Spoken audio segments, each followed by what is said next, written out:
And reports from Iran say that the first vice president has contracted the virus. Iran reported 63 new deaths, its highest single-day toll, which brings the total fatalities to 354. Meanwhile, India has suspended tourist visas until April and said it would quarantine travellers arriving from the 7 virus-hit countries in an attempt to contain its spread. The government also advised Indians to avoid all non-essential travel abroad. Denmark, meanwhile, has become the second European country to announce a lockdown following a tenfold surge in coronavirus cases since Monday. Denmark's Prime Minister announced that all kindergartens, schools and universities will close for 2 weeks to slow the spread of the virus, and events attended by more than 100 people will be banned. Juventus defender Daniele Rugani has tested positive. The 25-year-old has been placed in quarantine as the Serie A club makes checks on those who have had contact with him. Main stories this hour. The World Health Organization labels the coronavirus a pandemic and calls on governments to take urgent action. And in Italy, new government restrictions shut all shops except food stores and pharmacies.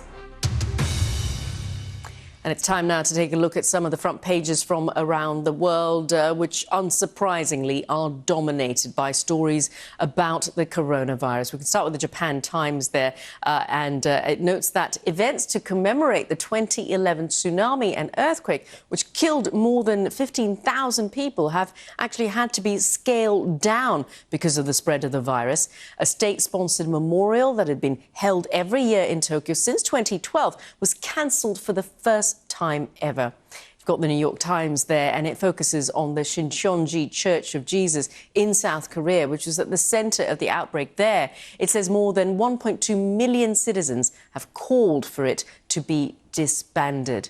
And more upbeat news, if you can call it such, on the same subject in the China Daily, which pictures 3 highly qualified medics on its front page. And they include a nurse, a respiratory expert and a university lecturer. And they're all from Sichuan province. They're actually heading to Italy to help fight the coronavirus outbreak in Europe's worst hit country.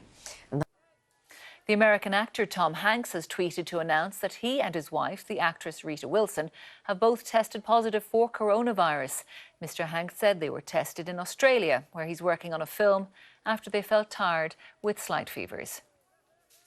On the pandemic, the entire NBA basketball season has been suspended because a player has tested positive. A game between Utah Jazz and Oklahoma City Thunder was cancelled moments before it started when a doctor said an athlete had been infected with the virus. Saudi Arabia is to close cinemas until further notice. It's had cases of the virus double in 24 hours. The kingdom's already closed schools and restricted travel as it tries to halt the spread. In Italy, Europe's worst affected country, spending's been increased to help the economy cope. The Prime Minister has announced tighter restrictions, including closing all stores except pharmacies and food shops. Tourists and visitors can leave at present, but Italian residents are only allowed to travel for serious work or family reasons. 12,500 people in Italy now have the virus. The number of deaths has jumped by nearly 200 to 827. Travel from Europe to the United States is being suspended for 30 days, part of sweeping measures announced by Donald Trump to try to limit the coronavirus pandemic. In an address from the White House, the president said the UK will be excluded from the restrictions, which will come into force on Friday. The Sun says the budget includes big spending plans to help the NHS deal with coronavirus as the World Health Organization declares the outbreak a pandemic. The Guardian also has a picture of the Chancellor and reports that Britain's coronavirus response is expected to enter a new phase today, from contain to delay, and there'll be an emergency cabinet meeting later. We are talking